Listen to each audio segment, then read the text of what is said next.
Alrighty, let's talk about this Jason Aldean controversy, huh? Jason Aldean releases his song called Try That in a Small Town on July 14th.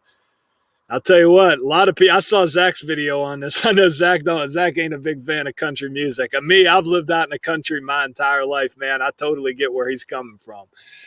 Jason Aldean, that is, because that song, man, that couldn't be any more to the truth. And there, I don't like a lot of country music, but there's certain songs I do like. That is a great song. Say what you want about Jason Aldean being a Jesuit puppet, and he is, but that song is 100% on point, man. I'll tell you what.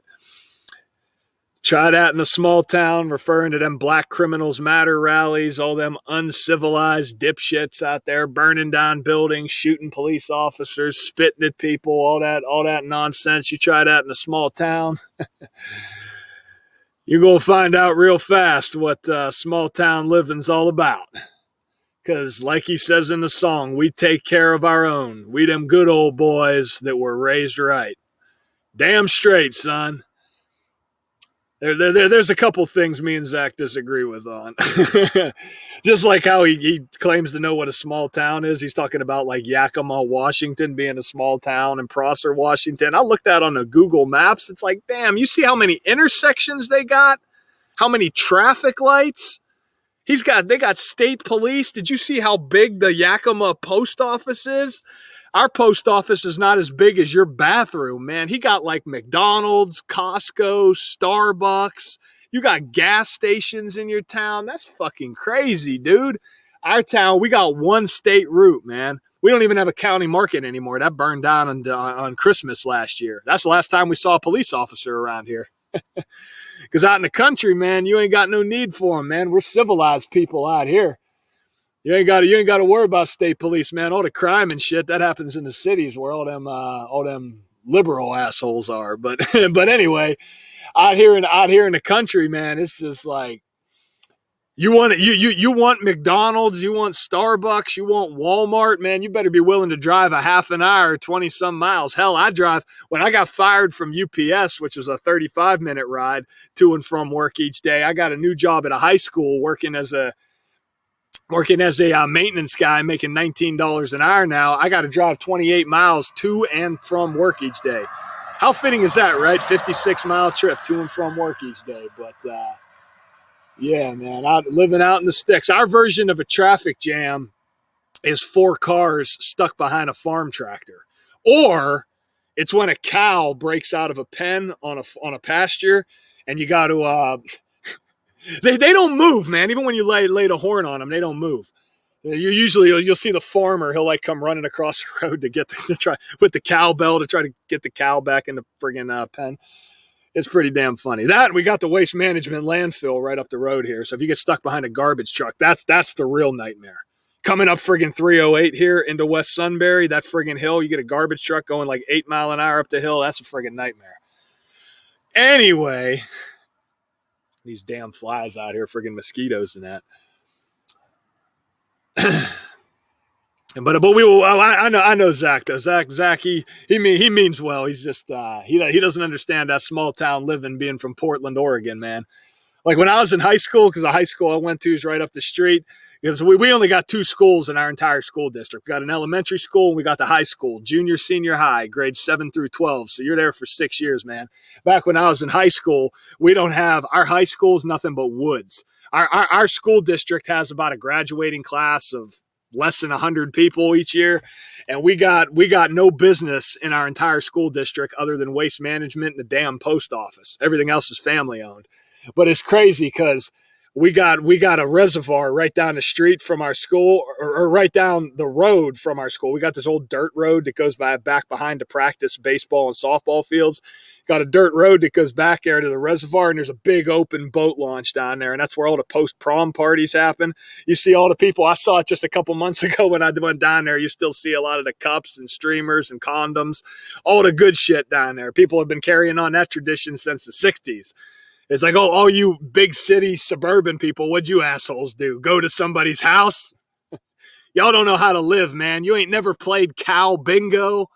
You don't know what cow bingo is. Look it up. You never went mudding. Go out to Yankee Lake Truck Night right on State Route 7, right across the border in Ohio, and take a Jeep or a Toyota Tundra and try not to get that thing stuck in mud. Well, you get it stuck in mud, but the goal is to try to get it out of there without needing a tow. Man, that's fun-ass times, man. Can sit there, lose your virginity to a country girl, because I'll tell you what, you got to be some kind of homosexual if a girl wearing cowboy boots, a cowboy hat, a jean skirt, and holding a shotgun, if that ain't the sexiest thing you've ever seen, I'm gonna have to question your sexuality, because a woman holding a shotgun is either the sexiest thing you've ever seen or the scariest moment of your life. And don't you get tired of these assholes too, like in the media, trying to use this as a way to try to undermine and get rid of gun rights? It's like, oh my God, they call AR-15s, right? They'll call them a fucking assault rifle. It's like, if you call an AR-15 an assault rifle, we already know you don't know what the fuck you're talking about, because an AR-15 stands for Armalite Rifle. Armalite Rifle, the original manufacturer of the AR-15 in fucking Hollywood, of all places. Armalite 15, right? It doesn't have selective fire on it. Civilian AR-15s do not have selective fire. Selective fire is how you switch between automatic and semi-automatic. Plus, they only shoot 223s.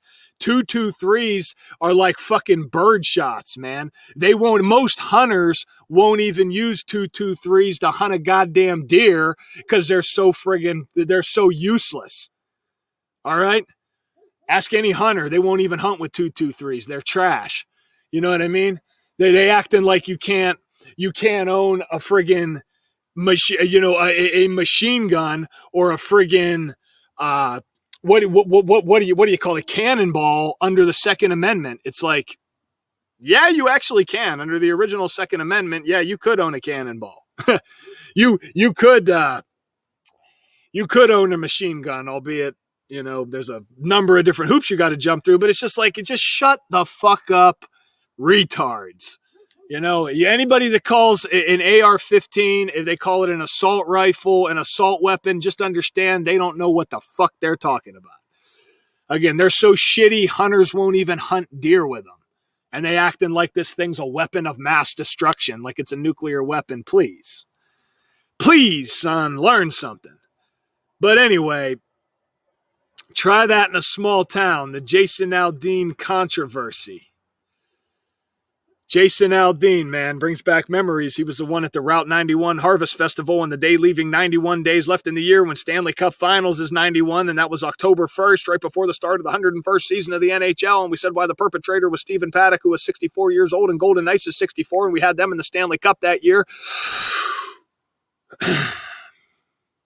as the first expansion team in 51 years to reach the Stanley Cup Final, when they won exactly 51 games during the regular season. And the word conspiracies 51, and they called Stephen Paddock a far-right political radical and all the other nonsense. But 59, the number stamped all over Black history, right? Motown Records came out in 59. Black History Month ends on Jason Aldean's birthday, the 59th day of the year, where words like Negro, slaves, blues, Rasta, they all sum to 59. The guy who was the victim of the lynching, Henry Choate, I might have butchered that. Y'all know I'm like the master of mispronunciation. But Henry Choate, right? His name 59 and 122. And it's crazy because when I saw that Aldean released a music video in front of the courthouse where the lynching took place 95 years ago, I just said to myself, I just knew, I said, watch, it's going to be 122 days before the lynching. And sure enough, the lynching happened November 13th, right? November 13th, 122 days after. That's the other thing about living in the country, right? Everybody out on the goddamn main road driving a quad. That ain't even friggin' legal. But again, I ain't seen a cop around here in I haven't seen a cop here in 8 months. But anyway, that's funny as hell. If a guy actually got pulled over for that, I would laugh my ass off. But anyway, 122 days before the 96-year anniversary, and Jason Aldean, his name in gematria also sums to 96. So again, Jason Aldean, do love that song though, bro. That's very relatable. Try that in a small town. Yeah, you don't want to find out what would happen if you try one of them Black Criminals Matter rallies out here in the country, man. Because we take care of our own and we support that Second Amendment, boy. All righty, y'all. We'll tell you what, we'll see you later. And remember, not every person that lives out in the country is an uneducated redneck singing Cotton Eye Joe, man. Back when I was in high school, we did play donkey basketball in the gym, though. Yeah, we had 3-on-3, right? We had 6 teachers total, all riding donkeys, passing the basketball around, trying to put the ball in the hoop. If you could get the jackass to go toward the right hoop, we played that for homecoming and senior night back in high school. Also, we had to drive your tractor to school day. Our entire parking lot, because our parking lot was like a drag strip, literally went in. There was like 100 farm tractors in the front, including a couple by teachers. That's when you know you living right, man. Y'all don't know what cow bingo and mudding is. You ain't lived right. You ain't living right. Again, if your town got a traffic light, if it got state police, if it got Walmart and McDonald's, man, you live in too big of a town. Country boy grind mode. That's what we called it. All righty, y'all. We'll see you later. Till next time.